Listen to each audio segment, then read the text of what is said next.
বন্ধুরা, আজকে একটা নিরামিষ রান্না নিয়ে চলে এলাম। তেল গরম হয়ে গেছে। কি করব দেখো, যে আলু কেটে নিয়েছি আর গাঁঠি, মুখি কচুও বলে অনেকে, আমি গাঁঠি বলি। এইটা দিয়ে একটুখানি পাতলা করে ঝোল মতো করে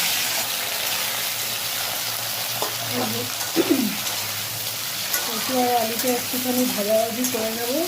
বেশি কিছু দেবো না। এর মধ্যে কাঁচা লঙ্কা দিয়েছি দুটো, আর একটু টমেটো, আর এর মধ্যে আছে আদা,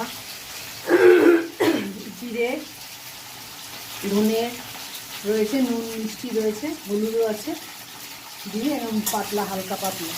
এটা চিংড়ি মাছ দিয়ে খেতেও ভালো লাগে, কিন্তু আমার মা দেখি এরকম পাতলা করে করে, বেশ ভালোই টেস্ট লাগে বন্ধুরা।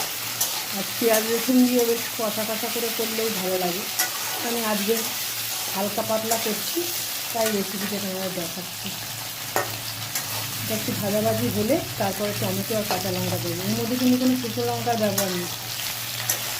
যে যেরকম ঝাল খায় কাঁচা লঙ্কা দিয়ে ভালো লাগবে। আমি দুটো কাঁচা লঙ্কা দিলাম। এর মধ্যে নুন আমার দিইনি। মশলার মধ্যেই সব একবারে ঢেলে বেশি কষাবো না, সেটা একটু ভাজাভাজি হলেই মশলা দিয়েই জল ঢেলে দেবো। তারপর দেখো কী করতে মনে হচ্ছে, পরে দেখাচ্ছি। হয়ে গেছে বন্ধুরা, গাঁঠি সেদ্ধ হয়ে গেছে। এটা খুব সাধারণ রান্না, ভাবছি সাধারণ কি রান্না কী দেখাচ্ছে, কিন্তু এরম করে পাতলা করে গাঁঠি আলুর তরকারি খেয়ে দেখো। খুব একটা মশলা দিইনি, সামান্য দিয়েছি, আর দুটো কাঁচা লঙ্কা দিয়ে করেছি। এই আমার গাঁঠি আলুর হালকা পাতলা ঝোল। কেমন লাগলো কালারটা, আর কেমন লাগলো কমেন্ট করে জানিও। ভালো থেকো, পাশে থেকো, টাটা।